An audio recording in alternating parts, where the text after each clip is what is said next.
That's how you start your shows, isn't it, Jay?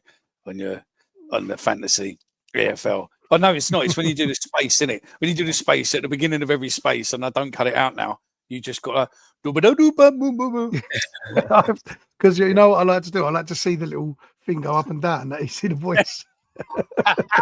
You just said that on live telly, on live stream, mate. That you like to watch it go up and down. You're a pervert. Anyway, good evening. Welcome to another edition of that Millwall podcast. It's your Friday night live show. It is FA Cup weekend show, and we must be privileged because Omar is back. He still hasn't had his haircut for the charity competition still running. So those of you who put Christmas on the sweepstake or on the sweepstake even has lost. Those at January, you're still in the game. Good evening to Stuart B, my friend in LA. My thoughts and prayers to a degree are with you, mate, because the fire is getting closer. So hopefully you and the family are all safe, fella. Last time I went to LA, there was fires. Not that it was me, but there was fires there last time. So good evening, Carl, Dan Riggs, Fish Mittens, Chris Brown, Peter Sullivan, Jack P, Ozcan, Gary, Mark Murphy, Bobby. Me and you need to meet up shortly, mate. And John Parr and the Daily Millwall and Connor. And that's it. Omar, good evening, fella. How are you? I'm all right, mate. Thank you. I don't know what the sweepstake bet was. I don't know which one you had, mate, but it's due next weekend. So don't worry. My birthday next week, if anyone needs to know. So if you see me, thank you. Cheers. Really? Didn't know that. Yeah. So if you see Omar at the whole game, you need to buy him a pint, okay? But anyway, and that's the chat anyway. Give it to him. Those of you who give him a pint, we'll give you a shout out on the show, okay? We make a video of all of you and then we just play it out. There you go. The Lion, hello, Aaron Day. Good evening. Right. Good evening to our resident pussy. How are you, Jay? Not well, mate. Just for context as to why you've called me a pussy, all right? Yes. So you don't need no context. No, honestly, we don't need no context. No, good evening, Mickey. Good evening, Omar, and good evening, chat as well. How is everyone? We're all right. Jay, very colourful tonight, mate. He hasn't been well for a little while, and he's not getting any better. So yeah, we might have to do a collection for him shortly. But at the moment, we've got him on a show. Grace us his presence while we can. That's it. Right, tonight then we're going to talk FA Cup. We're going to talk Esse. We're going to talk transfers. We're going to talk about a fella called Harry. Is it no? Harry Niall. He's a graphic designer or an artist who is on Instagram and TikTok and stuff, and he basically redesigns club logos. Jay reached out to him, so when you see the message saying I'm from that Millwall podcast, that's Jay. Jay reached out to him. Good evening, Harry, if you are watching. And basically redesigned the Millwall logo, brought it into a bit of a modern day. There's 4 different images. If you get onto our YouTube, you will be able to find them as a YouTube post. We'll bring them on here. We'll have a discussion around them in a little while. And, we will have some fun tonight. So I'm going to press this and we'll be back in about 45 seconds.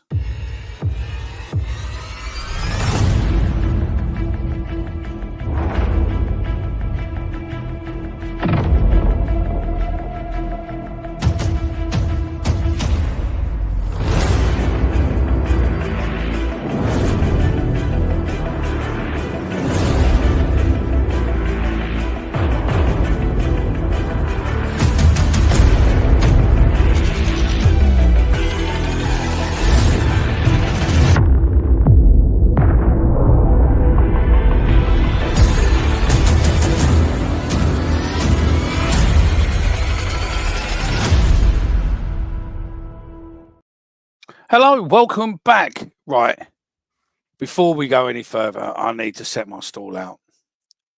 Esse gets sold to Palace to the Nigels. Thank you very much. Take the check, put it in your back pocket, and drive off fast. Don't bring him back. No more loan deals. Thank you very much for everything you've done, but it's off.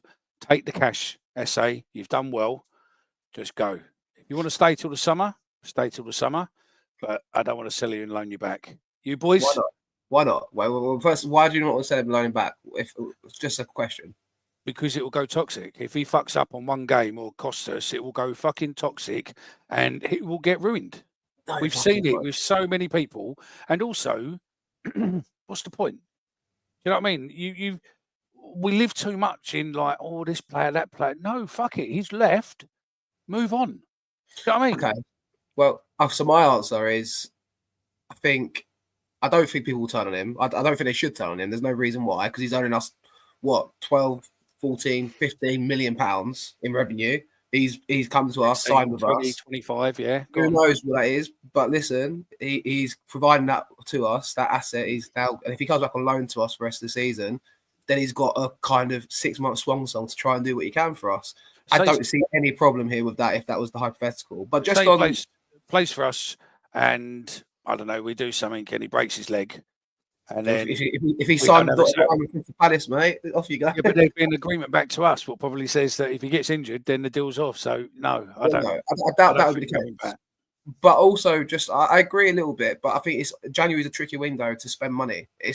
They joke about it, say it a lot, but if you can have the option to keep Esse to the end of the season, I think it's a no-brainer to do that. Personally, I don't think that should be an issue. But listen, if he goes, then obviously we're linked with Louis Barry at the minute, who's obviously scoring goals for fun, and he's now back at Aston Villa and he's available on loan now.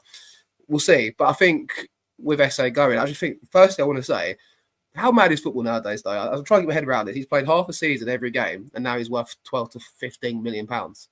Football's mental, isn't it? Let's be honest. Before this season, he's worth it in today's market, but how mad is that in the first place? That's the talking point for me. I mean, he's worth 100%. Let's on there quickly, Jay. Keep him or loan him before we discuss this in a bit more detail. I'm glass half full on it. I think I would like to have him back.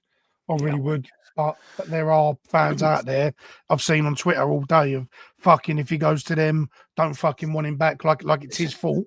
And you just know they'll turn. Watching us. There's people watching us. Johnny P, Farah. There's people watching at the moment and commenting live on Twitter now. So yeah, it's yeah, I imagine there's a lot of people who hold that view. I do understand that. I do understand that view of it, but also you need to look at from what's going to benefit us as a football club this season is if we can keep Esse, bring a Louis Barry in, and you put Esse in the 10, Barry wide with Aziz. It's a dynamic front three to go with the striker, and he gets a bit of a swan song. Ultimately, I've always said that Esse will help this football club more by not being here than he ever will being here, by the money he's going to generate the club. But I can see both arguments, but I'm not up in arms because he's going to play for Crystal Palace. For fuck's sake, people wanted Kevin Muscat as manager. The geezer was more of a Palace legend than he is a Millwall legend, and people wanted him to be our next manager. So that went out the window when talking about new managers. So selling a guy who has a release clause that is not in his power, where it's the only club that are sitting at the table, I don't get the outrage. What do you mean? Not within his power? It's not. If there's only one club sitting at the table and they decide to buy him, what player in their right mind, I don't care who you are, is going to go, no, actually, I don't want to do this move because it's Crystal Palace? They're not. They're not going to do that. He's going to go, and he's going to. I don't know if it's true or not, but I saw somewhere that his agent is Zaha's brother, isn't it? Yeah, and they will do that. It will be predominantly agent fucking ego that will spin the narrative and push him wherever his agent wants him to go. But to just go to say fuck him because he's you don't think the 30 grand a week or the 40 grand a week is going to be a little bit of a turning point? Fuck that's me, what I'm saying. Yeah, hanging on the road bridge. Do you know what I mean? They go. Do you know what I mean? I'll go to a rival podcast for fucking 30 grand a week. Do you know what I mean? I would go anywhere for 30 grand a week. And this is the point I'm making. He's a youth player. Even a proper rival podcast, Mickey. You sure? Anyway, fucking right, yeah. For 30 grand a week, mate. He's a youth player who we tied it. Fair play for one. Let's take it back to the beginning, because fair play to Gallen and the board in the first place, and to SA as well, for not wanting to just leave for 500 grand and go and play somewhere and fucking leave us completely in the lurch, but working it out where we could get him here, keep him here on a long-term deal, and put a release clause in where we can benefit from his ability and the market he set himself. He has also allowed that to happen for us. So sending him to call him a cunt and go, oh, no, fuck him. He's playing. No, not you, but I'm saying people I've seen going, fucking hell, he's going to play with the Nigels, fucking burn him at the stake. Yeah, but the thing what I find the madness with it, right, is that all these agents have been following him for God knows how long, right?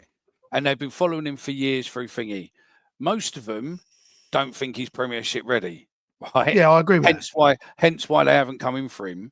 Yet Palace wants to obviously take him on. Whether or not he gets into Palace's first team right now or not, I don't know. Yeah. But that's either near or there if they're offering him money. But Palace do have, regardless of what you think of them, Palace do have a reputation of developing youth, selling them, and making good money. I'd argue Palace is the best fit for him. I honestly can't believe that the board and directors and Gallen would not have a sell-on clause. I wouldn't expect them not to have probably part of the add-ons on England captain or first team England appearances if he gets there.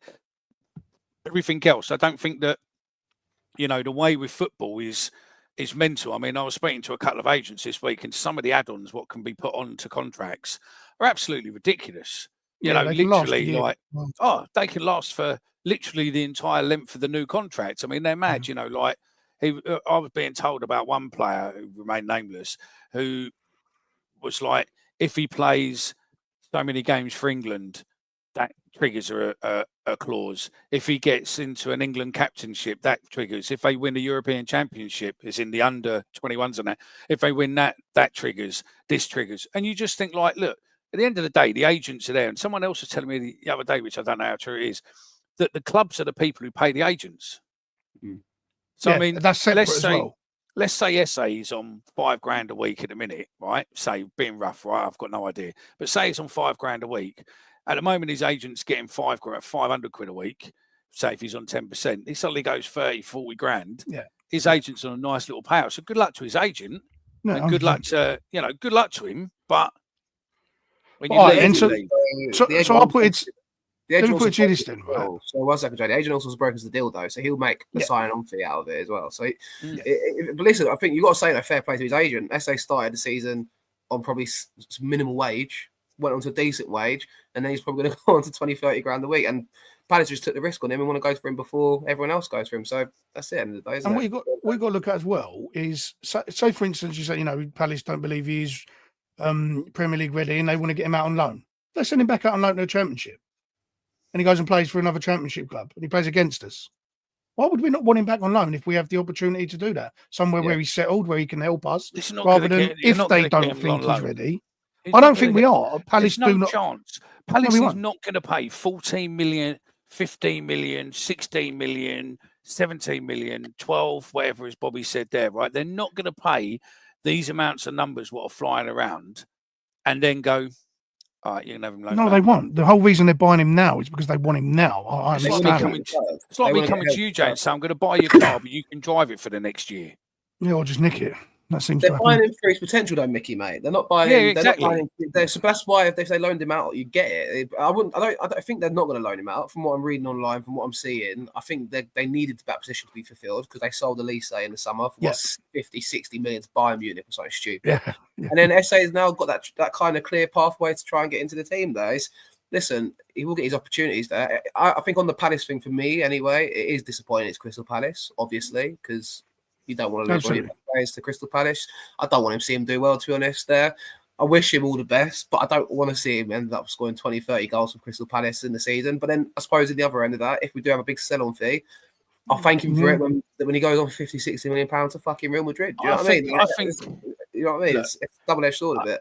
No, that's it. I think what MSC for life says there, it's not all Esse's fault. He's been with us since he was 9. all he's seen is heard about essays that he's very thankful. I mean, when he did his end of season speech, when he picked up the first youth, he was so humble. It's unbelievable, wasn't he? He was like, he had a piece of paper and he read it all out. It seemed like, I'm going to read this all out. He took some thought in it, and he was thanking and he weren't just a normal player who was going, I like to thank the fans, I'd like to thank my mum and all that. He actually was calling out academy and youth people who had trained him over the years. And he's like, look, I'm really thankful to you, to this, to that. Scott Fitzgerald for giving me the opportunity, trusting in me. I showed him that I'd repay his trust and all that lot. And we are where we are now. But I tell you now, fucking well done to Gallen and James Belson for getting him to sign that new contract. So, the fact that he signed, and the fact that he wanted to sign a new contract, even though he knew potentially he was going to go off, then, and there was another comment. I think also looking on that speech, you're right to name drop it. Like it was, I remember obviously he was probably 17 at the time, and he had this piece of paper, didn't have the confidence to look around the room, but he made the effort to do that, get up on stage and do a proper speech, not just go thank you and then walk off. I think he's loved his time, Mill. He's a Deptford boy, isn't he? And as well, he's come through the academy, and there you go. Won it 2 years on the trot. Youth player, 2 years on the trot, and I reckon that if he was here this year, he'd probably win it again. But do you know what with Millwall was though, mate? It's a lot of propaganda. Since the start of the season, Millwall's fucking tweeting every single game when Esse does a turn-off flick. It's all part of the game. And look, ultimately, you could say it's worked for us because we're going to get serious money for a player, reinvest it hopefully into the club and the squad, and go from there. And he's worked hard. I didn't see Footy years.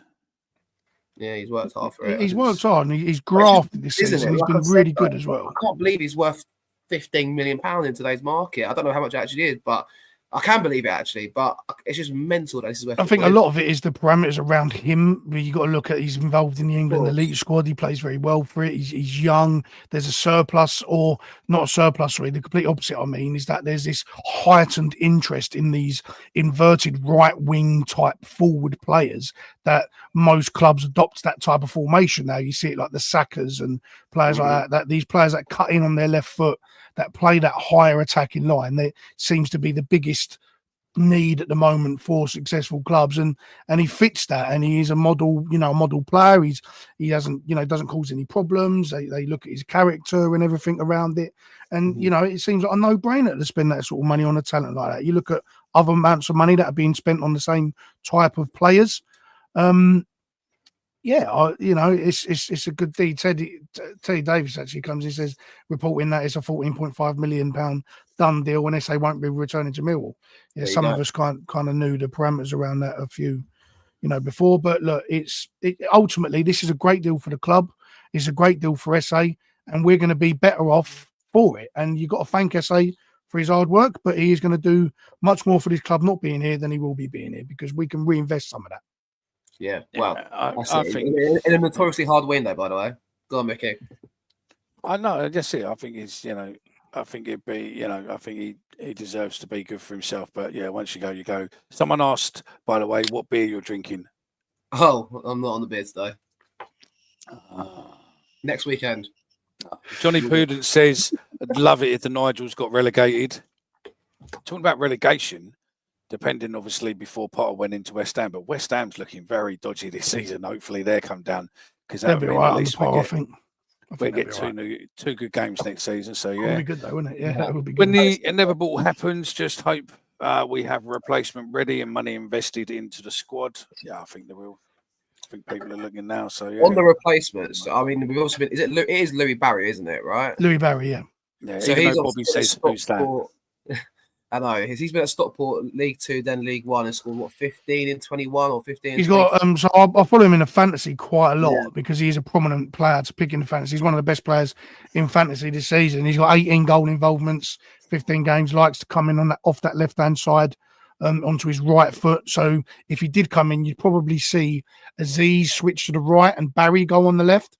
That would probably be what we see. Can play centre forward, but it's not his game. He's out on the left, but he's someone who he's like got a no fear factor about him. He'll hit it from anywhere. Like most of his goals, you see him, he just cuts inside and hits it. Very much like what I feel used to do for us, just cut one cut and hit it. And he's very, very good at that. And he's quick and he's powerful, and he's got a massive future at Villa, and undoubtedly they want to send him into the Championship. But Borough are interested, Coventry are interested, Derby are interested. So I think it will be a bit of a fight.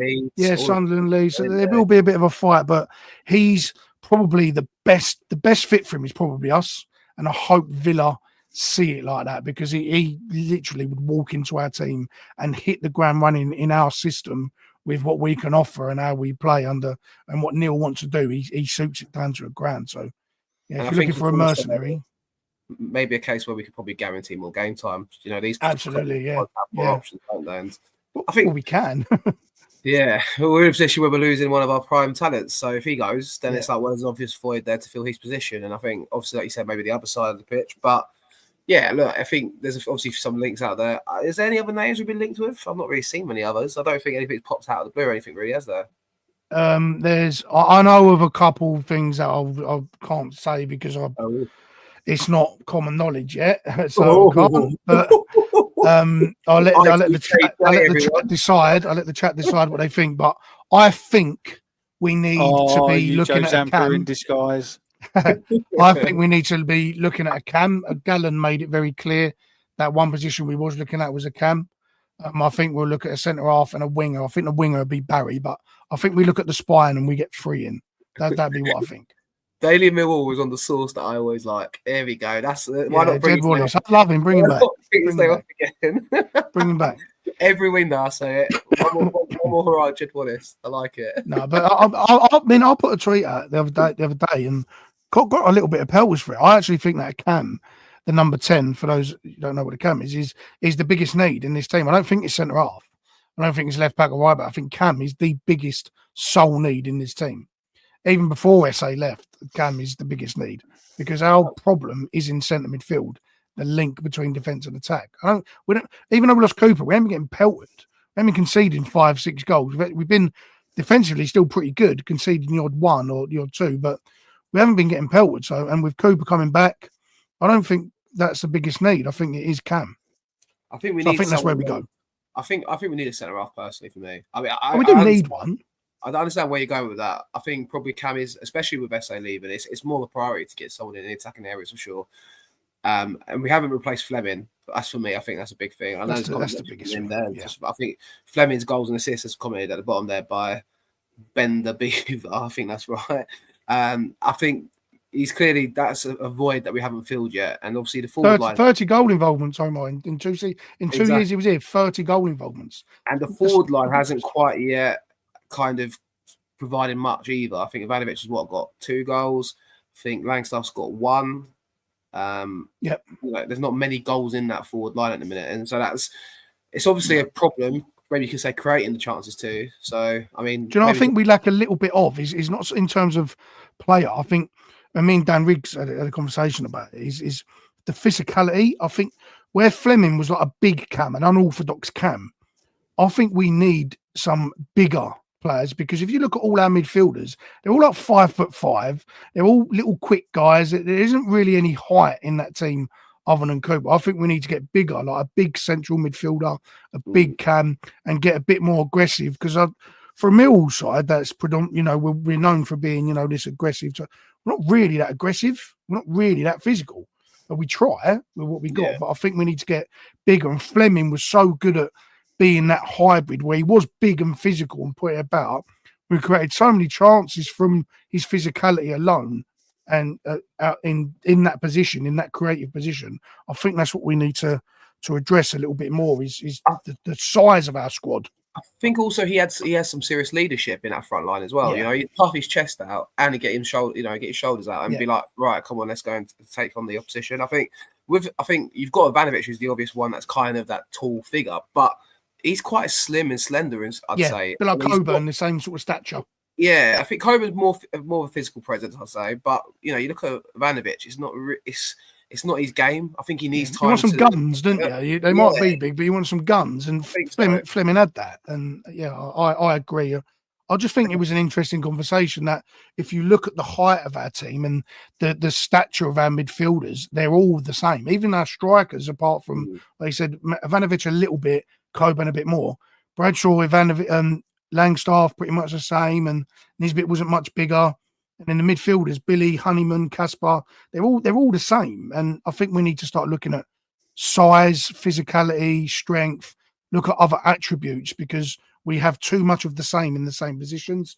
I just think it's going to cause us a little bit of a problem. Hopefully, Neil does. I was actually looking at Neil's central midfield pairings over his time. He does like a big physical central midfielder, someone who can get up and down. So maybe we do look at someone with a bit of size, a bit like a Patrick Vieira type, Yaya Toure type central midfielder, which I think we need personally.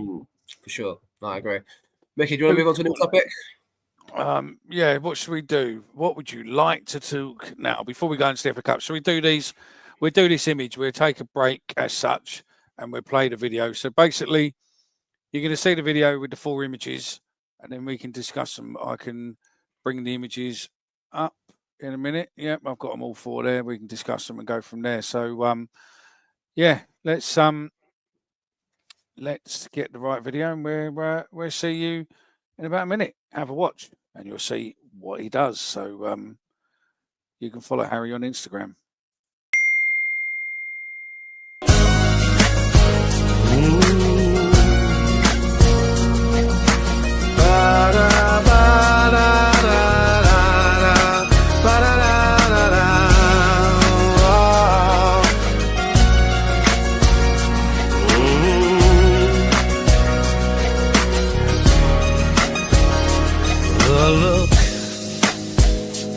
Your face, it can never explain your heart and the touch of my lips. It can never tell you my thoughts, and you want me to change, but I can't get used. Let him go. Do you know my first thoughts on them, right? Oh. And I'll put them up here. And you're I can see you're smiling, Omar, so you know exactly what I'm going to say. But is it me, or does the bottom left, do we need to trademark him for your Millwall blog image? Millwall fan blog. It reminded me of my the Millwall fan blog before. Yeah. And do you know what? It's I'm sorry to put in there, but it's very modern. Do you know what? I like the bottom left one, and that's why I went for a similar sort of design before in the past. But it's interesting. What's your thoughts, Mickey, mate? I like the ones with the lion head. I don't know. I am a traditionalist, as in I do like the roaring lion, but I'd say it's between the bottom left or the bottom right, pure and simply because I think top right looks a bit more like the MSC to a degree, and the top left, I don't know. I think the blue doesn't work that well with it, so I would go bottom left, bottom right. Okay. Yeah, look, first point me leaving them up there for you because you're hidden, but Harry, you've seen it because you were speaking to here. You were speaking to Harry. So yeah, Harry. If you want, mate, I can send you a link. You're more than welcome to jump on. He does some. Yeah, I like his content. To be fair, it's a quiet taste. Some of the criteria, but yeah, and I thought like, look, I've been following Harry, and I caught some of his designs caught my eye, and I was following and thought, I'll reach out to him and see if he'll do something for us for the show for the fans to get behind. And yeah, and look, he was great to deal with as well. He was very, we had some good conversation back and forth. He asked for my input, and he was very, to the point and didn't leave me hanging. And yeah, credit to Harry. He was good to deal with. So go and check out his stuff. I really liked the top left, the darker blue with the just the lion's head.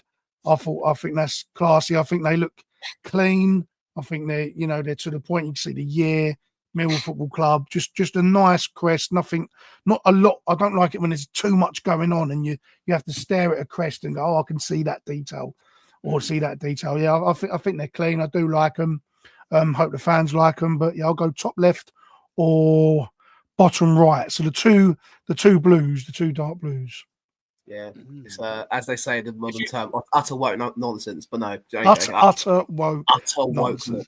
But no, look, Harry, if you are still watching, mate, look, appreciate appreciate you dealing with me, mate, and good luck to everything. I do like them. I think they're great. And listen, you know, I do. Maybe we'll have a catch up towards the end of the season, mate, and you can maybe do ours for next year because we do our logo every year. So maybe, you know, we can have a tie in there and maybe you can do ours. I see what you're saying, Peter. Yeah, too cartoonish, but yeah, no, I don't necessarily think that. Yeah, I don't think that. I think that, you know, you have them on a shirt, they're great. And I think you've got to think when they're on, Mickey, they're going to be stitched on. They're going to be a bit more 3D-ish. They're nice. I think. Listen, bottom left, bottom right. I would all day long make, you know, I'd stick it on a charity shirt, you know, and so that you can actually see it out there, because I don't know if the club will put it on theirs, but I do think it needs modernisation. I think it's, you know, the trouble with ours is they keep the design the same, change the wording. Next year is going to be completely different, or next season is going to be completely different because we've got a couple of new shirt, or we've got a new shirt coming, special edition. Don't know if I'm supposed to say that, but hey ho. I got told it by no one in the club, so it don't matter. Well, if you read into time, to years, it would make... It's 140 years next year, mate. It would make sense. So. Yeah. But it's supposed to be a nice shirt, black with some gold inlay, so yeah. Maybe. Yeah. A lot of people saying bottom right. I think top left. Top left for me. No. I think the line itself is better, personally. Like, so bottom left or top left for me. Top left. I like just the line. Yeah, I like the 1885 on the side, and I just Could you imagine the outroar if Mill decides to rebrand properly? I know we've got the old blue line, and then we had the two red lines with the ball in the middle in the FA Cup. I love that one. I love that one. I did too, actually. But could you imagine that they just one day announced we're going to rebrand it, and it's just going to be completely different? The outroar. Well, they can get Harry involved, can't they? A lot of members of the. Mate, what we should do, Harry, is we should get you on a pre-record, not on a record, on a live. We should get pre-record with us three, and we'll have a conversation off, and you know, spend a little while, and maybe we'll have a look at a rebrand properly. Obviously, we know Millwall what could work, what couldn't, and maybe we should have a go at developing and maybe share some content across both our platforms. You know, but I do just want to throw out there, Harry asked me for a lot of input. Oh, listen, I think, and I said no. I'll leave it all up to you. Yeah, Harry's content is great. So those of you who are not watching him, go over onto Instagram. We put a link. If you go over onto YouTube, where we've got the vote on the post section, if you go into there, make your vote. You've got 24 hours to make your vote. Harry's LinkedIn, or not LinkedIn, it's the page, the landing page, where you can see all his stuff, his artwork he does, and his Instagram, his Twitter, etc. on there. Go over there, give him a follow, show the love. But I think they're good. I think his content. If you've not seen him before, watch. This is what he does. He redesigns badges, etc. And his stuff's good. You know, he done this. We didn't pay for it. You know, he hasn't charged us. We haven't done anything. He just does this as part of his content. And yeah, I think I think it's good. Bottom left, bottom right for me. Bottom left for Omar. Jay, it's on medication. Top left, top right. It's on medication, mate. I am on medication, but I'm on medication, but it doesn't make me less stupid. All right, so questionable, but yeah. But yeah, no, definitely. If you want to do some joint thinking, we'll look at it properly and see, mate. It'll be good. Yeah, I'm up for that. So yeah, if anyone else is, so yeah, get in touch. I kind of left him in the lurch because he said, "Do I want to have an input?" And I went, "No, I want to be surprised. I want it completely you. I'm not going to tell you anything." I literally said, "This is the year 1885. Go with it." So yeah, he's completely got on off his own back with no input. So pretty much, Jay stitched the poor fucking stitched him because I wanted to be, because I really like his reveal videos. I think his reveal videos are really cool when you see the end product, and I wanted to be as surprised as everyone else. So yeah, no, it's I'm really pleased, and like I say, Harry was a pleasure to deal with. So yeah, appreciate you, Harry. Yeah, no, bottom left. Yeah, get onto the YouTube and vote. There'll be some other bits across socials, so we'll see what's what. So yeah, definitely would love that, guys. Thanks for the collaboration. There you go. So yeah, he's up for possibly doing some content. Maybe towards the summer, maybe we could look at doing a complete rebrand of it. What do you reckon? That'd be quite comical, and maybe make a charity. Maybe once it does the logo, we could make it a little bit more fucking. Put it on a charity shirt, maybe. And raise some money for someone. So yeah, we won't tell anyone, Mickey. Won't tell anyone what. So yeah, bring back the all-white kit, 100%, Baz, 100%. You have no argument from me at all, mate. The white kit is the god. What one would you bring back? The Giorgio one?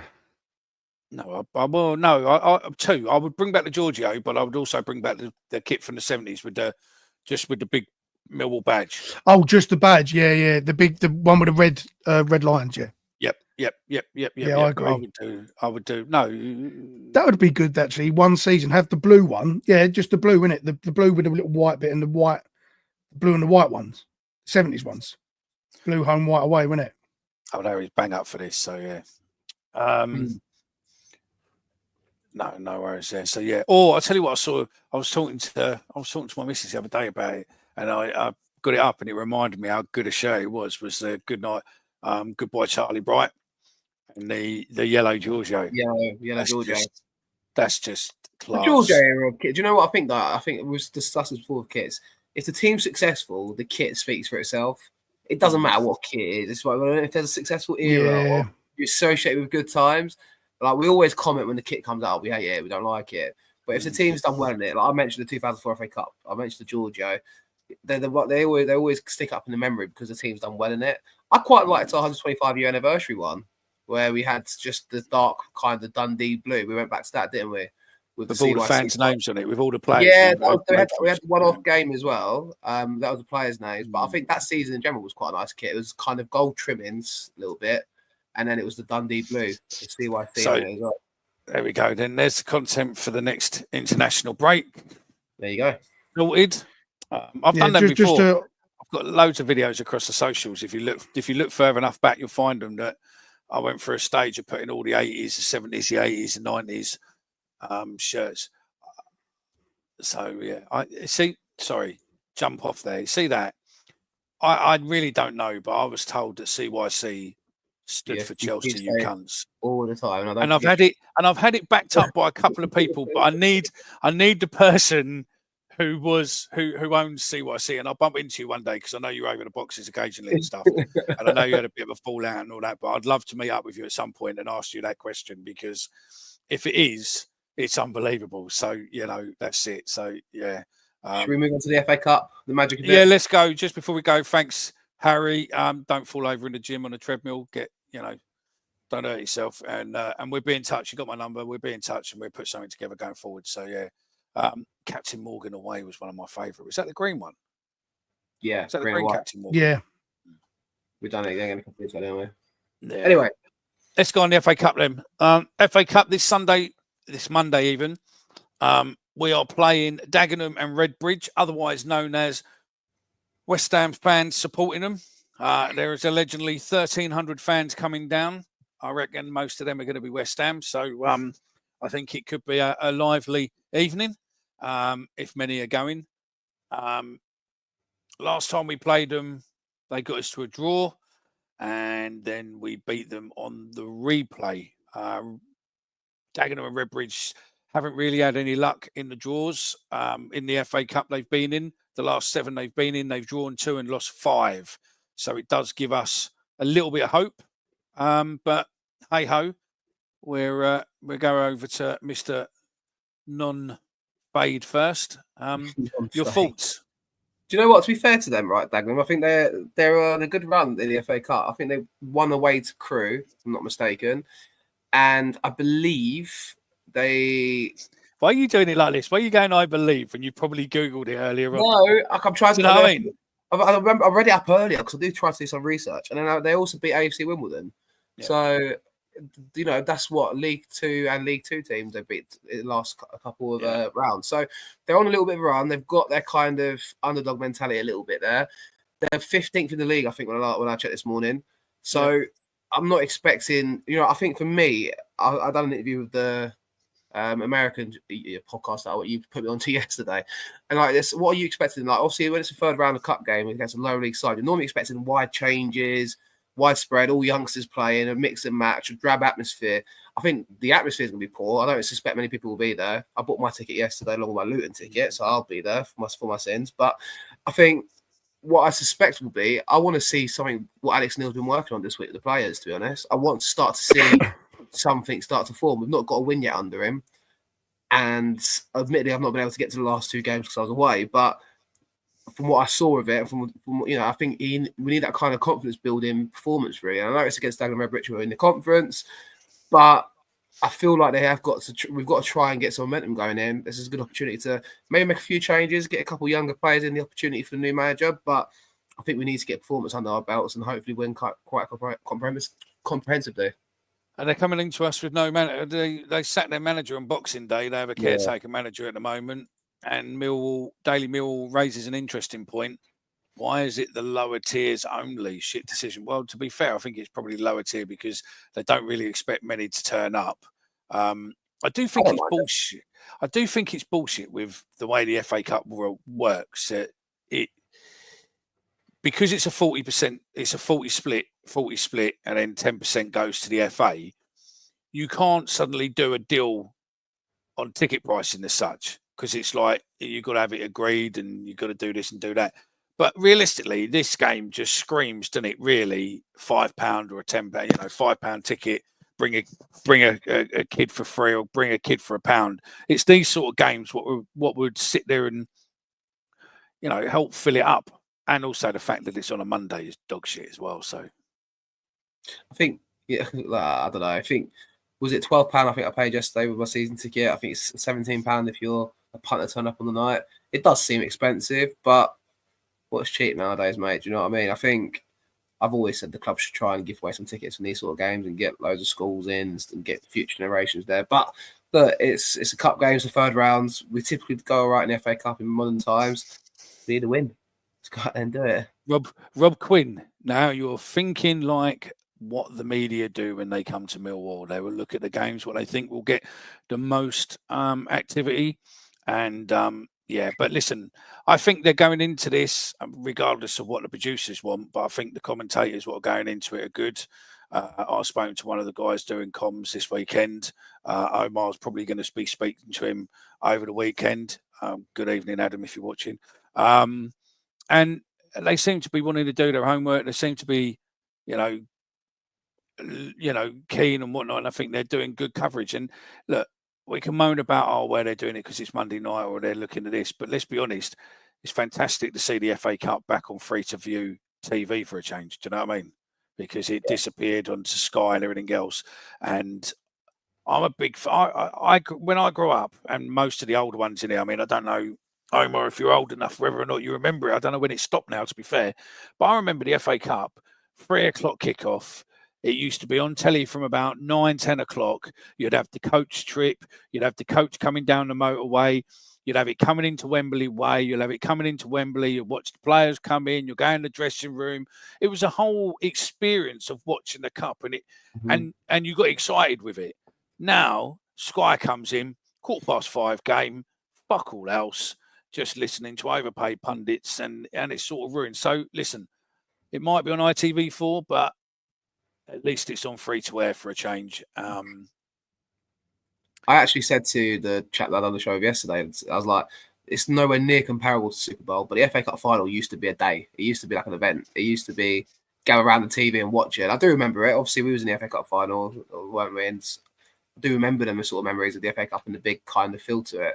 I don't know how Dan paid £8 and I got stung, but there you go. I don't know if I left it late, maybe, or they put dynamic pricing in, so it wouldn't surprise me nowadays. But he's Ticketmaster. It's Ticketmaster. So dynamic pricing, or I don't know what, but But yeah, it has lost its feel for me, the FA Cup. I think when I was speaking about yesterday, I think for me, I long for that big away day, and I think that's what will make the FA Cup for me. I think clubs that they've got rid of obviously the replays now because the Premier League clubs don't want to have fixture congestion.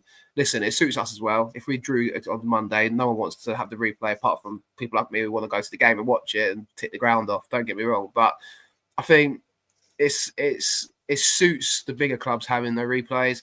It ruins the kind of, the element of the clubs going to away grounds to try and grind out a result and take them back to their patch. But it's not as much money in the FA Cup anymore, and the Premier League's where it's at, and that's what's on telly all the time, and it's just fall victim to it. It's unfortunate, but it's true. I think he's right.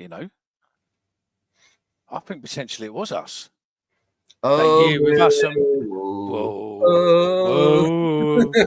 Whoa. I'm not playing it. I have got it somewhere on my computer. So shit, but I'm well. not playing it because I got copyrighted. I got copyright hit with it last time, so yeah, it's not doing that at all. And it's shit. It's not shit. It was good. No, it was shit. It was so bad. But it was ours. And it was sent to and it was all on a high. FA Cup songs are always notoriously bad. That's the whole. But it was ours, so it was fun. But it was shit. So don't play it. But no, I'll just look back off what Omar said. Look, this is a chance. It's an interesting time for Neil because he actually made a comment, or Lenny made a comment the other day actually saying that I think Monday or Tuesday was the first time Neil's actually been on the grass with them, actually doing his training sessions, getting his points across, as opposed to it being a half and half with Livermore and kind of letting not overchanging, upsetting the apple cart. So he's been in there this week. We've seen some clips, Mill TV, where he's been in there at the front of it, directing. So I think we'll start to see now is the time that I think Dagenham's probably the first game under the Alex Neil era, if that makes sense. I think this is going to be an Alex Neil team.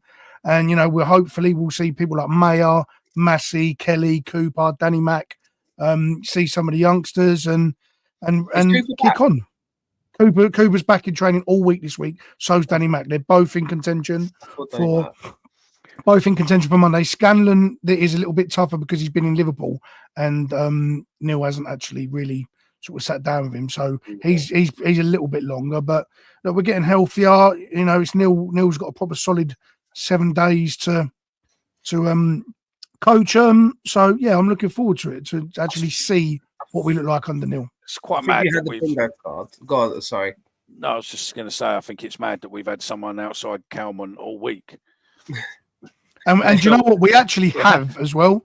That's not even you just saying that. Like our training ground correspondent, I won't out him because he might want to remain anonymous, but we do get up to date information from our inside guy at Calman Road. So yes, we know who's there, who isn't, what goes on, what doesn't. So top man Lurch. I think on obviously the Monday, I think Alex Neil said it. If you had your bingo cards, he said it every single interview during the games and stuff. It's one training session before this game, one training session before that game. Not had the real chance to work the players yet. Don't expect any changes. I still don't expect many changes and many different things to see for this game. But you're right to say it, Jay. And that's what I think the same as well. Like a week on the training grounds. Chance to get more up close with the players, see what they're about, work them to the ground as well, in a sense, maybe see what they're really about and test them to their limits if they can. And yeah, I mean, I can't wait to see Tom Bradshaw score a hat-trick on Monday night. So yeah, it should be brilliant. This is level, so he probably will, Well, he's been linked to Wales move, hasn't he? I saw it was Oxford United and Wrexham again, isn't it? Wrexham, yeah. Oh, that's okay then. So we've done Esse, yeah. So anyone else go out? I think Bradshaw. You can include loans if you like. Anyone else going out in your opinion? Bradshaw goes out. I think perhaps Dan Kelly goes out. I think Dan Kelly gets a loan move. You think Kelly's going nowhere? Why Kelly's not? Going absolutely nowhere. No, he's not going nowhere. Why not? And I'm willing to say that I've been told that as well. I read somewhere that Alex Neil rates him. He ain't going anywhere. Yeah, he's not going. How can you rate him when he's not seen him play? Huh? He hasn't seen him play with Scottish team. So yeah, one sec. I'll be back. 1 second.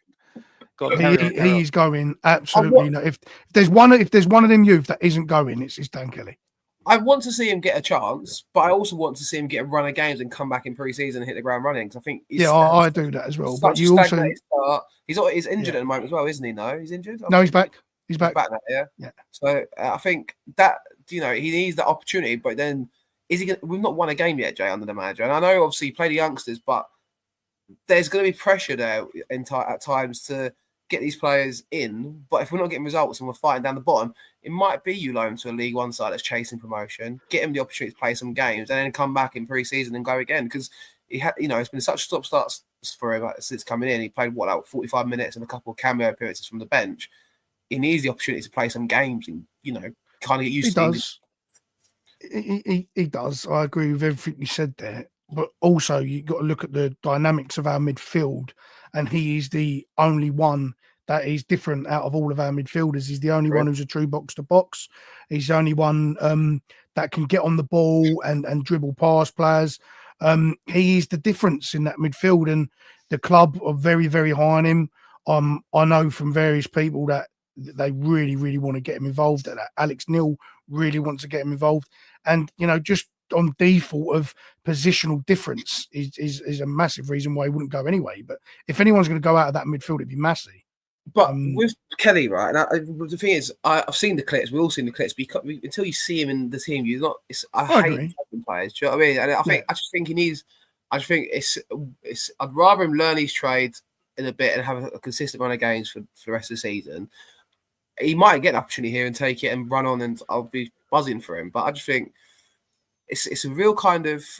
We've got a new manager in. It's like I said. I always think it's got to be a slow transition. It can't be, overnight haul. But we'll see. I think he's transitioned enough in terms of being seasoned in the dressing room and probably understanding a little bit more, being around people. So I think he'll be ready mentally. Obviously, the game pace he'll have to adapt. But if Neil's putting him at the forefront of in training and he's adapting to that pace in training, to how Neil wants to do things, there's no reason why he can't. But he is just that difference in that change of pace and that different type of midfielder, as opposed to Billy, Kasper, Saville, Massey. I think Meyer would have gone out on loan. It would depend if we get Barry in, but obviously a Marco's injury, so I think he's gone down the list. I think Massey would be one that would go out on loan, and Bradshaw would be one that goes out permanently. I wouldn't like to see Murray. A lot of people say Murray Wallace. I wouldn't like to see him go.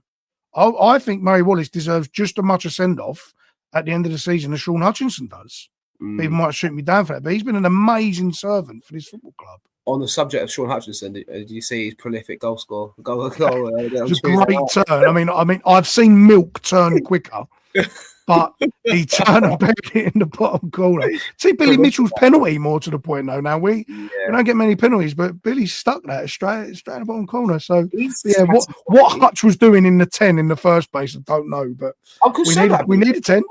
When's Billy Mitchell going to get his opportunity? Like, I really want it. He needs to get back in. I think he will. Under Neil, I think he will. Yeah, I hope so. Because, there you go. Danny Mills says he's fantastic. I think he was on Tuesday. If I was around, I'd have gone today as well. Because I think it was over. I'm fucking one of the presidents of the Billy Mitchell fan club. I love Billy Mitchell. I would love to see him in the near future. Him and Kelly or him and Kasper. I think Kasper's such a better player when Billy's next to him, because Billy has the legs. Saville doesn't have the legs to compensate for Kasper's drifting a little bit, because he does drift a little bit. Kasper, he likes to just float about a little bit. I think Billy will be a little bit more truer to him, and they was really good the pre-season together. Slightly off topic, but a question then. If you say Kelly's the answer, which hopefully he is, I know you're saying obviously everyone wants to see him get in. If you've got Mitchell, Denor, and Kelly, do they all fit into the same team? How would that work? I would, and this is going to really. You've got 3 good central midfielders there. This is going to really annoy people, but. If you put a gun to my head, who would I play, Billy Mitchell or Kasper Denore? If it had to be just one of them two, I'm playing Billy Mitchell. Me too. I'm playing Billy Mitchell. I like Kasper. I do like Kasper. I think he's a deep line ball winner, and he's had some excellent games this season. But Billy, I do not understand the hate for Billy Mitchell. He's so underrated. What he does with his tenacity, his aggression, his legs, his movement, his ability to get on the ball and drive forward. He's the best in the club at doing that in midfield. He just is. And if people can't see that or think that's wrong, I don't know what you're watching. He just is. Jake was 89 on Twitter. Come and bring me the hate.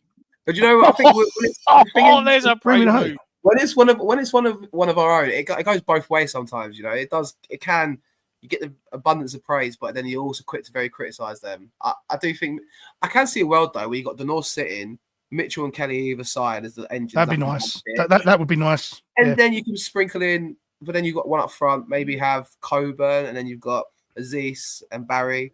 I really like that idea, actually. If you could have Casper be that deep line sit, and Billy and Kelly have got the legs to compensate for not having a 10 and play a 4-3-3, where they can both interchange. I talk about the Patrick Vieira and Manuel Petit when one went, the other stayed, and Billy and Kelly could do that. I do like that. And Bobby, I'm sorry that you don't watch football, mate.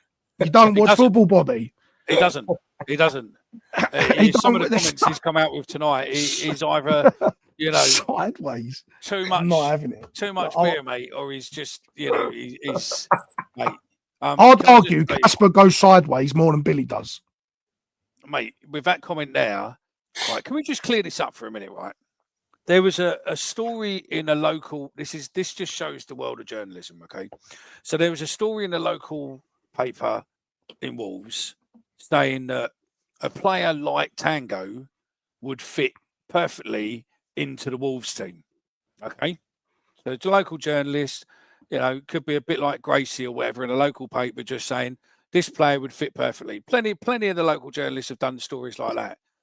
Someone from the Express picked the story up, Tango going to Wolves. And then we've got people like Bobby who believe it. Yeah. There's no truth. I can understand there being interest, though. As far as I'm led to believe, there's none. But I don't know. Exactly. You don't know. No one knows. Let's have it right. None of us know. Let's be honest, right? There could be interest. Listen.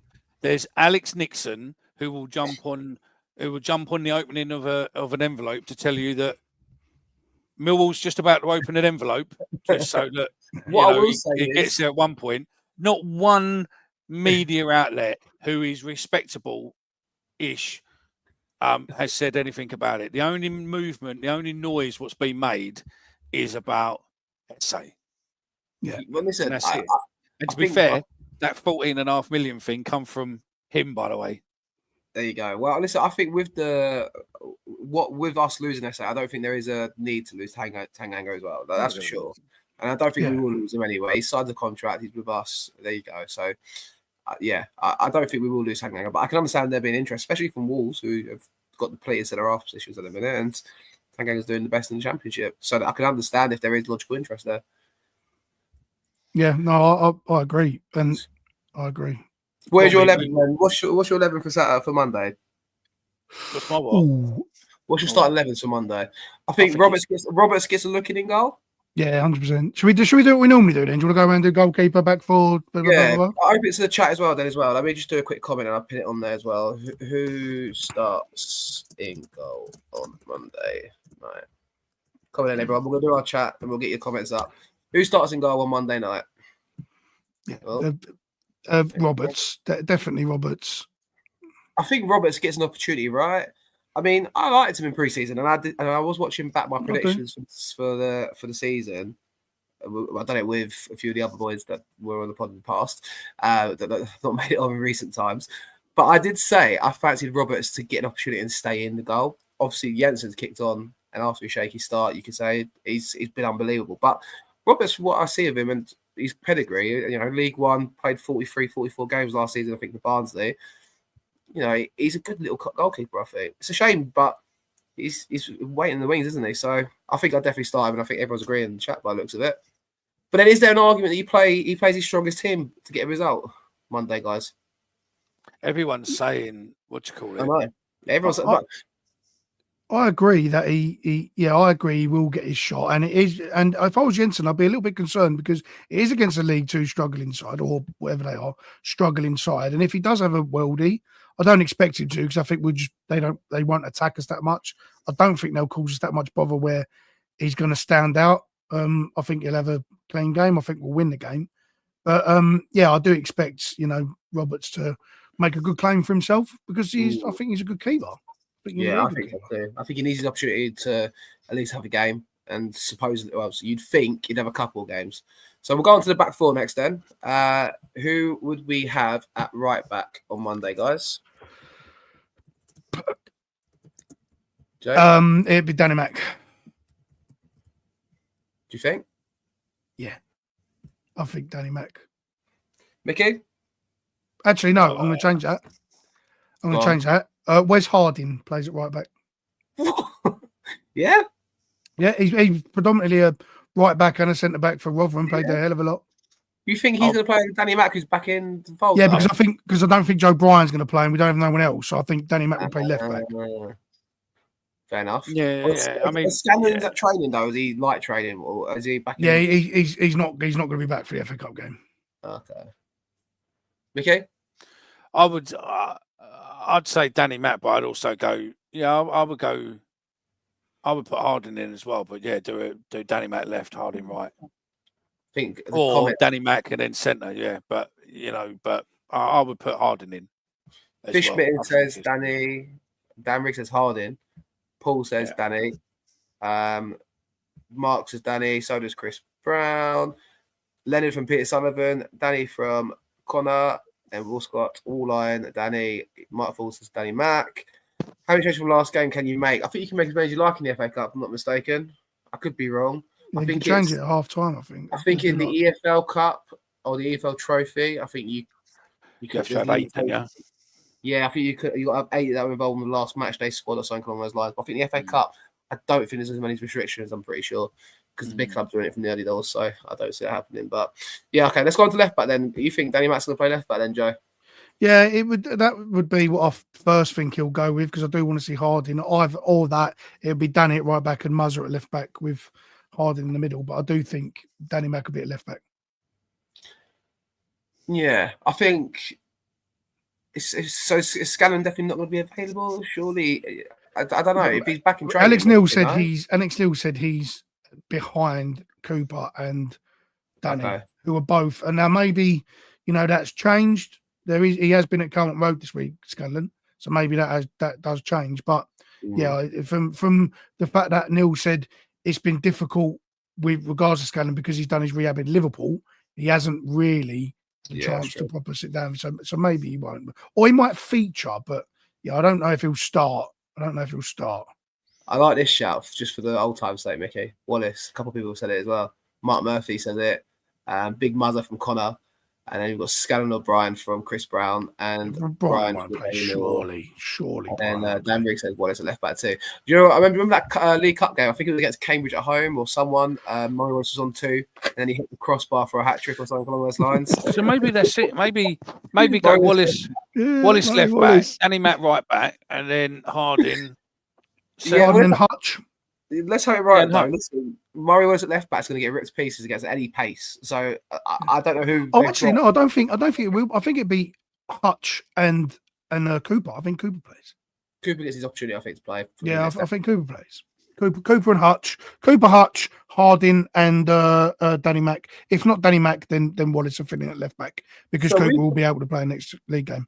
So of the back 5, we proposed 4 changes, and so is everyone else, right? And Murray always stays to say.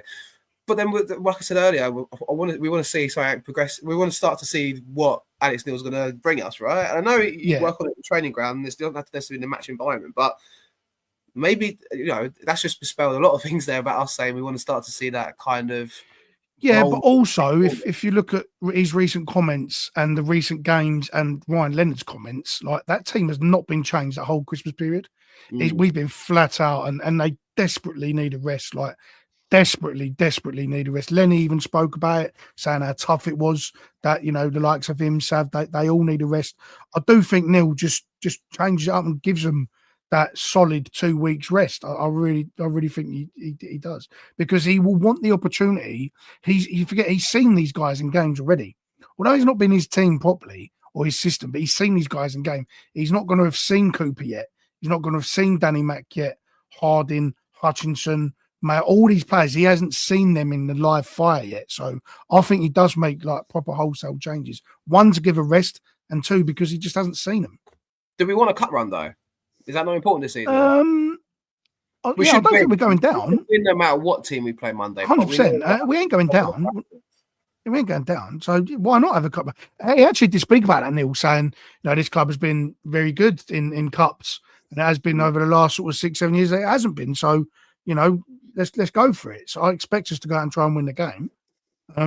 But I don't think you need to get too cute for a team sitting 15th in League Two. You know, so I do think he makes wholesale changes. So I really do because he needs to see that as well. Are we assuming we're keeping the same formation, 4-2-3-1? Yeah, Neil likes that, or 4-3-3. Because also as well, before you move on, that some of these players might go out on loan. So he's going to want to see them in live fire. Does he want to keep them? Do they want to go out? Other teams might want to see them before they go out. Bradshaw will probably play. So, you know, there is that aspect of it too because the transfer window's open. Yeah, but I've heard that Alex Neil likes to see the players who he's doing. He likes before he moves them. Yeah. Yeah, he does. He was very good at that in Norwich. That is true. So who are the two starting in midfield in central midfield tomorrow? Oh, on Monday, sorry guys. Who are the two starting in midfield? Billy and Kelly. Billy and Kelly. Not Bangora Williams, fresh from his new contract. No, I've got a different position from Bangora Williams. Same here. So I'm with you on that one as well, actually. So yeah, 4-2-3-1, I imagine we'll go for. That's what I suspect. And who are your midfield two guys? Who's going to be the two midfields? We've got Billy and Casper so far from Fish Mittens. Mickey, you got your who do you want to start the midfield by, mate? I think you're going to have to go. If you're going to go with Kelly, then I don't think Kelly's going to do a whole game. So I would probably go Billy and Casper and then bring Kelly on for maybe the last 20, 30 minutes. Yeah, perhaps does that. Or even Wintle, you know, Wintle and Billy. Anyone but Casper and Saville from London Lion. Yeah, I don't think them two play that much. They both, for all that, you know, they're flawed, they both desperately need a rest from a game because they might have had a rest so far, but they've been training. They need a rest. Oh, you know what I've just remembered, didn't you? If you're watching, make sure to press like, please. And if you're not subscribed yet, please subscribe because loads of you watch us, but you're not subscribed. Yes. Press like. Come on. Go on. That's it. Go on. Like the video, guys. Like the video. Now. Yeah, like the video, definitely. Daily Mail does say something though. Can Wintle play? There was talk that Wintle would be going back. That hasn't materialised yet. I imagine that is based on, do we move Massey out? Does Kelly play? Does he look okay before that decision's made? But I'd actually like to keep hold of Wintle. I actually think he's but they're not going to want him cup tied, are they? Well, no, I saw the rumour crop up. Do they want him back to then sell him on and move him on somewhere else, or do they want him back to be not too sure? Because if they want him back to sell him on, they're not going to give a shit if he's cup tied or not, are they? Let's be honest. Yeah, I think they want him back because he hasn't played. They're going to get more money for him, aren't they? They're going to get more money if he's not cup tied, isn't it? Yeah, they will. Value. That carries no value. Let's be honest. Because the third rounds now, let's face it, the teams you probably go on to might not even win in the third round or fourth rounds. Anyone that gets in the fourth round are not going to want Ryan Wintle. Do you know what I mean? Don't forget as well, though, Tango could play Monday as well, by the way. Tango's not playing. I'm not having that any of these major senior players that have played the whole Christmas period are going to play anything on. Tango's not going to play that game at all. But then we're undervaluing the importance of a win and a good performance on Monday as well. I don't think we are. I'm conflicted here because we've not won a game yet under this manager. Yeah, we've had two performances where the 1-0 at home where we was, flat to deceive against Oxford. We went to Sheffield Wednesday and rode our luck and draw 2-2. We need a positive result. We need something to kind of get. I still think we'll get one without Tango and without. But I think also Casper we need to see. I think it's like you mentioned, Christmas period got through it. I agree, but I do think we need to have a mix and match of both. But then also the temptation is it's the third round of cup against a conference side. Let's throw the youth players in and throw the changes in. I'd argue that Danny Mack, Cooper, Roberts, Hutchinson are more. That's a League One. That's a very good League One defence there. Very good League One defence. We should do the business and we should win. And I agree, no matter what team we put out. But I do think imagine we lost on Monday. We ain't losing. We're not going to lose that game. What's the reaction though if we lose on Monday? We ain't. We are not going to lose. Like you said, they have to have 8 involved that was in the squad before. So I imagine you will have your insurance papers on the bench. Tango, Ivanovic, Kaspar, Saville. They'll probably make the bench. Lenny.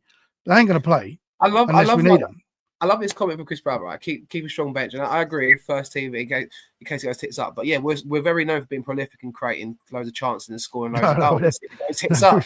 When it's half hour to go and we're 2-0 down and we throw on the fucking blanks off in the serve up front and just pumping the balls up to them. Do you know what I mean? It's like, I get it. I understand where you're coming from with that.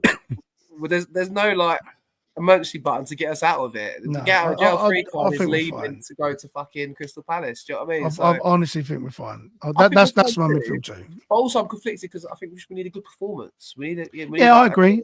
Morale building and win. Do you know what I mean? Because we're on a bit of a slump. Dare I say it? I feel like we won one in like 6 or 7. But you could look at Hull. He's definitely going to be looking at Hull more than Dagenham. That's more important, and that is more important. So I do think that will play into his decision. That if he does play a lot of these starters to get a meaningless win in the FA Cup third round, and Tango goes down, Ivanovic goes down, or Kasper goes down, and we got Hull at home in his first proper game of his system where he's had full control and he hasn't relied on Livermore much. I think he looks towards that, and I don't think most of these guys play. They might get a 5-minute cameo to get their legs warm, but they ain't playing much in this game. Yeah, I think you'll be shocked. I think they will.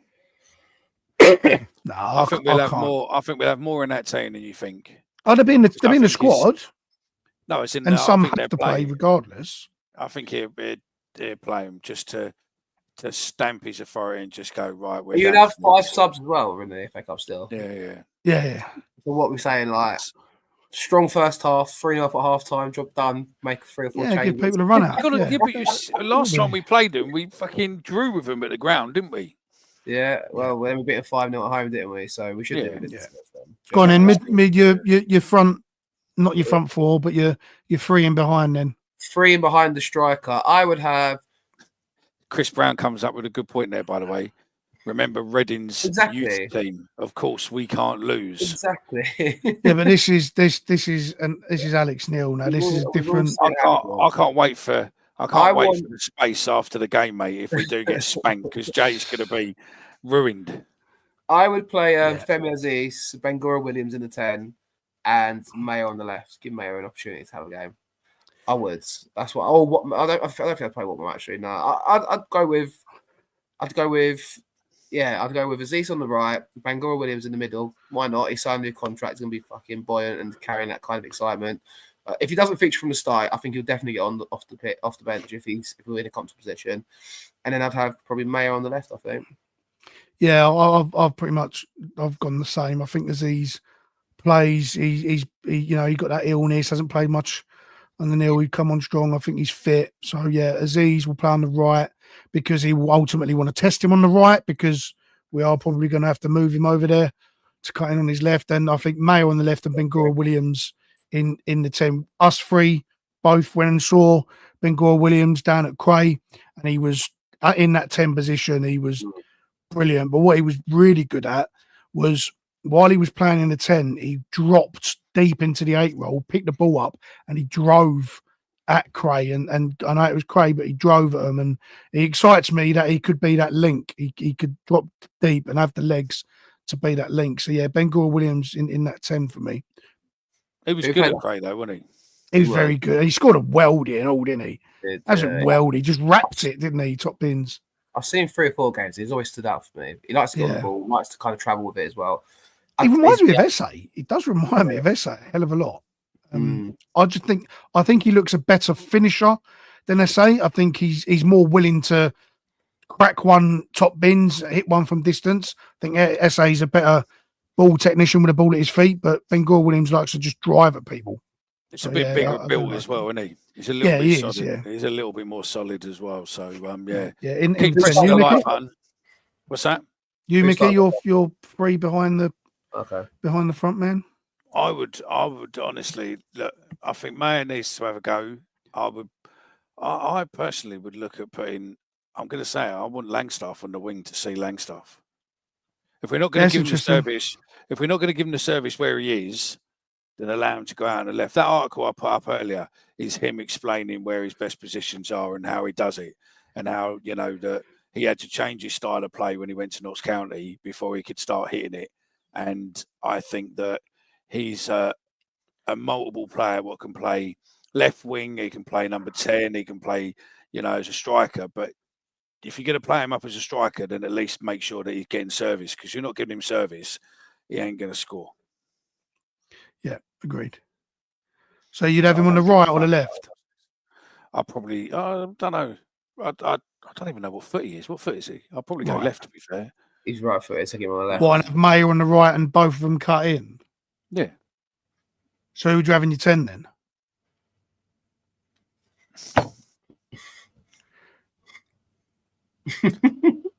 Or you going 4-4-2? The Dalek Broadman's going over there. You can't go 4-4-2. Yeah, because you can't. You have to have a team. You can't go 4-4-2 with Langstaff as a winger, as a wide forward. Yeah, but not as a winger. Yeah. No, I mean, I don't know. I mean, yeah, I suppose Bangor Williams. Bangor Williams in the number 10, or put May in the glass there, mate. He's the only 10 we've got, Bangor Williams. That's the issue. It's the only one we've got. Yeah. Kelly can play. I know Kelly can play 10. Casper can play 10, but he's more defensive. Just out of interest, how do you say the middle names player, Mickey? Just out of interest. Bangalore. Mid-season, it'd be Reese, Benny Dawn Williams at some point. Bangalore Williams, isn't it? Bangura. Bangura, there we go. Bangura Williams, there you go. I think we just call him Banjo. Give him a nickname. Banjo, love that. Banjo. Yeah, that could be his nickname. Banjo in the 10. Banjo in the 10. Banjo in the 10. Yes. There, I love that. I love that. Yes. Or what is it? Oh, RBW. No, shit. Yeah, Banjo in the 10. Banjo's in the 10. Yeah, love that. Who plays up front then, boys? One more. Come on, who's up front? I guess Langstaff starts in my 11. What I've gone with there. Yeah, I think so. Part of me wants the Serbs to get a goal, though. I want the Serb. Part of me wants any of them to get a goal. Yeah, I know. Yeah. I mean, it was interesting to see Alex Neil's comments on Ivanovic, because a lot of people slagged him off at Sheffield Wednesday. I actually thought he did all right with what he had. He had 0, and I mean 0 balls into him. He had to come back. He had to jump and throw his arms. He had to get everything he got in that game was from himself. Alex Neil's loved that performance. He actually turned around and said he was a massive handful. He's a problem. So that was encouraging. That's how you should talk about your strikers. That's how you should address them to the public. It's encouraging for Ivanovic, not so much for Langstaff, because again, he's been thrown to the wayside. So I expect we'll see him now that Neil's confirmed Ivanovic is his number 1 choice up front, basically. That's amazing. For now. I just either in the wing or playing up front. I want Langstaff to play, and I want Langstaff to get his first goal, because I think once he gets 1 or 2, I think he's just going to start going. And I think people who keep going like, oh, he's come up from League 1, so did Neil, or League 2, so did Neil. Well, so did see you later then, Mick. So did Neil. Neil, still there. Right, Neil Harris is hacking me. Neil Harris is hacking me. Personally, I would say, look, right, at the end of the day, right, is people go, oh yeah, but it's League 2, it's this and that. Well, he won Golden Boot 2 years on the trot, or 3 Golden Boots, I think he's got there, and all that. Just tell me another couple of players who are around the same numbers as him. If it's that easy in that league, name me a couple of others. There ain't. So, he just needs to get the service, and I think if him and the Serb can get 10 goals each this season, I think it'll be the difference between being lower table and potentially finishing very close to the playoffs. Listen, mate, I think what you got to remember, though, is even like Lee Gregory didn't do it in the Championship first time round. It takes players come in, and you could argue Gregory's didn't really do it in the Championship anyway. You could probably say he was prolific in League 1, Tom Bradshaw-esque in the Championship, if you really want to, but that's really doing a disjustice to Gregory. But I still don't forgive him for the first season, but he had to find his feet in the shit side. So it's Neil Harris was predominantly a League 1 striker. Neil Harris was he was. Neil Harris was a League 1 level striker. He was. Before he got ill, mate, he was destined for the Premier League. He was. But his numbers, his statistics, and his overall level of play was League 1. It just was, though. Like, that's the facts. The facts are there. The same reason that people go Langstaff, but he scored all his goals in League 2, doesn't do it in the Championship. Neil Harris, most of his goals were in League 1. Wasn't a Championship player. Was it? Same. Was a Championship player. Connor says you're right about Harris. Same with Gregory. Yes, but the numbers speak volumes. It's the same with, and everyone's saying the same about Langstaff. It's the same with Harris. Harris before his illness, mate, was destined for the Premier League. Destined. It was happening. The stars were written, mate. I agree. In my opinion, Harris is two different players. Harris is two different players prior to his cancer. Yeah, I agree with that. But if you got his stats up, it doesn't say before illness and after illness. It says Neil Harris career stats, and you look at it and go, "This is a League One player." Oh God, I thought I left for this. I can't do it. I'm just going to have Neil Harris fanboy versus non-Neil Harris fan. No, I'm a Neil Harris fan, but I love Neil Harris. And if Langstaff could get any closer to the type of mentality or the type of prowess that Neil Harris had as a striker, then he would be very, very good. But obviously the ultimate level that Neil Harris performed best at was in League One for us. I expect Langstaff's got a lot of the same attributes as Neil Harris in terms of his ability to read the game a lot. Neil Harris was brilliant because he lacked pace and skill, but he was very good at reading the game. That was his best attribute. Lee Gregory was exactly the same as Neil Harris in that sense. Lacked the pace and the raw skill, but he had that brain. And he was paired well with Morrison, and the same with Harris with Moody. You need that person next year, and Langstaff has lacked that. Bobby, stop with the slanderous comments, mate, or I'm going to put you in a timeout. What about Richard Sadler, as he says afterwards? He's mustard. He only played in the Championship. But Sadler was probably the best striker I've seen at this football club. He only played in Championship though, Joe. He only played in Championship level player. Then did it in the Premier League. Championship level player. Well, if you're looking at before injury and after injury, no, that's the stats say, mate, he's a Championship striker. Yeah, well, it would be more of a Championship striker than we've had. That's the main thing. But Sadler, you got the same argument for Sadler as Harris. They both before their injury looked like the amazing talents, and Sadler, I'd argue, is probably the best striker I've seen at the club. I thought he was better than Teddy. Even before his injury, I think he would have been better than Teddy Sheringham. It's interesting you see Sadler when he does the European games. Have you seen what they put under his name? It's like made or something like made one appearance in like the Europa Conference. They're doing a hard disjustice, but I thought Sadler was. But you need someone to pair with Langstaff. Harris had it his career. Lee Gregory had it his career. Langstaff has been doing is having a disjustice served against him. Harris had people like Moody and players like that, and Morrison was with Gregory. And who's Langstaff got?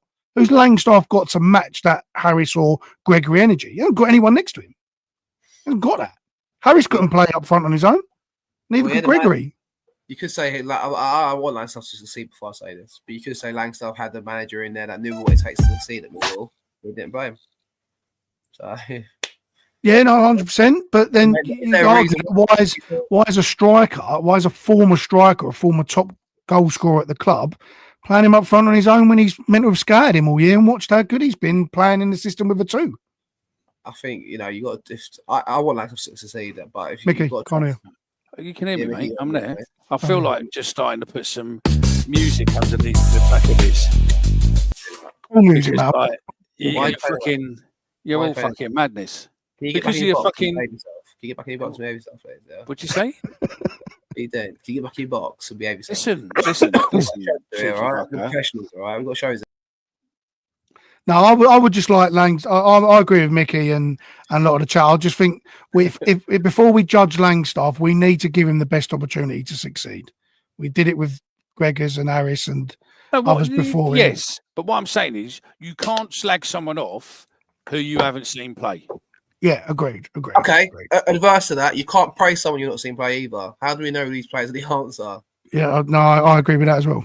I agree with that as well. You can throw that argument straight back out there. Kelly, how do we know he's the answer? We don't know these stuff. Langstaff, how do we know he's the answer? We don't. I don't think we know the answer. Seen the Sir play. He played for the national team, so we've seen him play, and he wouldn't be picked for the national team if he was shit. Kelly was at Celtic. Played 5 games at Celtic, I think. I will never suggest that players play international football just because they're agents, but agents are influential people to get them in places, mate. To play one game for 1 minute, I don't know. I agree, but you can't label someone bad, the same reason that you just said, but you're never going to know if they don't play. You can only make that assessment if 100%. they play.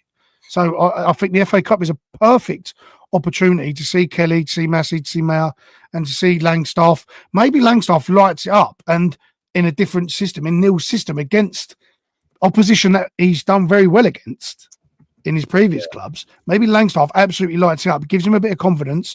Neil knows how to play him, and then you start seeing him with Ivanovic or in that, you know, and that will build him a little bit better. But I do think he needs someone with him, because if you look at his Notts County tape, it's completely different to what we've done for him. And you know that a lot of that is on Harris, a lot of that is on Langstaff when he has had chances in front of goal. He has missed some chances, but everyone's to blame, and you can't shoot him down for when he hasn't been given the best opportunity. I think we will see that against Dagenham. And let's be honest, if he really struggles against Dagenham, then there's an issue, because that he should be burying that game. 100%. Just saying, that's some sad I've got news. a comment up there. By the way. Go on, what's that? I know, just a Millwall player who didn't really play for us a lot when it was Darren Huckleby. Huckleby, what's up with him? Oh, nothing. It's just sad that he's just posted that his mum passed away tonight after 9 years battling cancer. So thoughts and condolences go out to his family and friends and family. So Huckleby was good. It just flagged up on Twitter. It was that, and above it was Alex Jones telling us all about the LA riot bullshit stories about, you know, that Omar's cat's sister's brother started the fires. So yeah, that was how it is. Yeah. Oh, for fuck's sake! I've got the comment on there anyway, guys, and there's some comments already coming in. But if you haven't yet, please be sure to let us know your score predictions for Monday night. I think we're coming to an end. The boys probably agree. Aaron asked. Yeah, just ban. Do we ban Bobby? Do we just put him in a timeout? Bobby don't watch football, mate. Bobby does not watch football. I'm sorry, Bobby, but Bobby, within the next 2 weeks, me and you are going to do a show, and I'm going to do your Who Are You, and your show's going to go out in February. And anyone else, if you want to do a Who Are You, get in touch, drop us a DM, or drop us an email at info@thatmillwallpodcast.co.uk, and just put in the subject line, Who Are You? And we'll get a load of them boxed up, and then we start putting them out. But I think Bobby's is going to be a blinding one. We should do that on a membership. We should do that on a Patreon. Make a fortune, isn't it? I ain't having this, mate. I ain't having it. Bobby's Who Are You is going to be fucking blockbuster, mate. Fair play to him. He's a good marketing man, because he's going to blow this pod up. Fair play to him. Because on FIFA, Right. Bobby, hang on. One sec. I fucking love that. Bobby. Do you play FIFA, Bobby? Let us know. Do you play FIFA? Love you too, Bob. Right. We've got Peter Simon says 3-0. Daily Mill says 3-0. Fish Mitten also says 3-0. Fucking FIFA. 3-0s in a row. James says 3-1. 0-1 London Lion says 2-0 Wall Langstaff brace from NOLU. No one likes us. 7-1 Mocha Joe hat trick. Interesting. 7-1. Mocha Joe. Yeah, okay. Mocha Joe.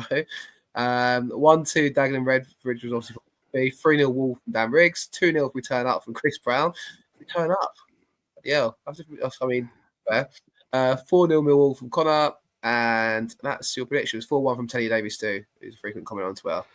Talking of Brighton, have you seen the Twitter handle Joe Brighton? But it's like a mockery one. I'll have to send it to you boys. If you haven't seen it, check it out. It ain't got many followers, but it's fucking hysterical. It's random one-liners. It's like Jay Cooper told me he prefers instant. And then it's like, and he just puts a comment saying, "I'm devastated." It's all one-liners, all regarding coffee, and they just when I'm scrolling, they just catch me out. I'll send it to you. They're pretty good. I'm going to say 3-0. Yeah, 3-0. I think 3-0 seems to be the common scoreline. I was thinking 3-0 too, to be honest. So yeah, 3-0. It's worth a £5 or a £10 bet, I think, on Monday night, if I say so myself. Easy day at the office, I think. I don't think they'll bother us at all. I think I'm more concerned with coming out injury-free and people having a run out. But I think 3-0. Mickey, score prediction, mate? We beat them 5-0 last time. 3-0 seems thing. I'm going to go 4-0, Langstaff hat-trick, and Bradshaw to score 1. Oh, like stuff. Yeah, fucking Neil Harris love boy. What are you saying, bitch? I hope Langstaff gets a couple as well. Fill your boots, Langstaff, please. Let's get a season underway. We're still mid-table. Sorry, I'm just reading some of this guy's comments. He just put one, love a free kick. One of his status. This Joe Bryan geezer. Fuck it, just at a bus stop with Cooper, he buys instant coffee. I'm devastated. I've seen it. We saw that before, didn't we? We saw that. He's funny. He's absolutely fucking hysterical. Share it in the group, Jay, and then I'll post it up so Bods can go follow him. So yeah. I think we're done, Mickey, mate. Wrap it up, pal. I think. Oh my God. Pretty happy with that. Yeah, we're all done, mate. I think there ain't a lot to do. Don't forget, share your love with Harry. If you like those stuff, get on. I've put the link in the chat. Get on there and have a vote for the one you like. What have we got? Make sure to subscribe. Make sure to like this video. Make sure to comment. I think that's pretty much it. Villa has equalised.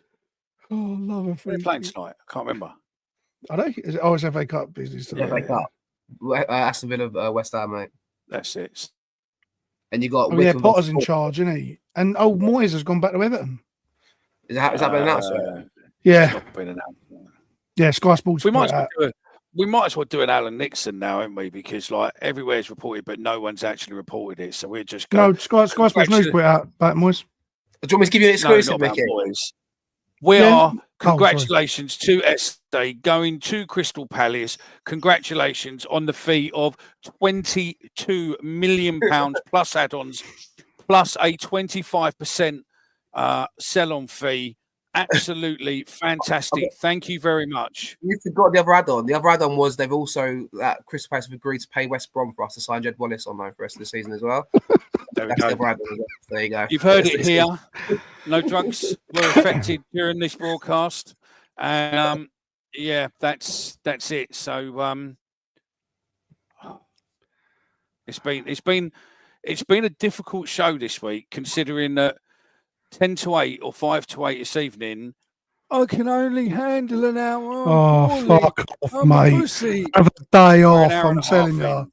We're an hour and a half in. So yeah, look at the state of me. I'm dripping. Look at my hair, mate. Oh, giddy up and get away. Oh, we're going Mill and we're going today. Here we go. Rocking all over the dance.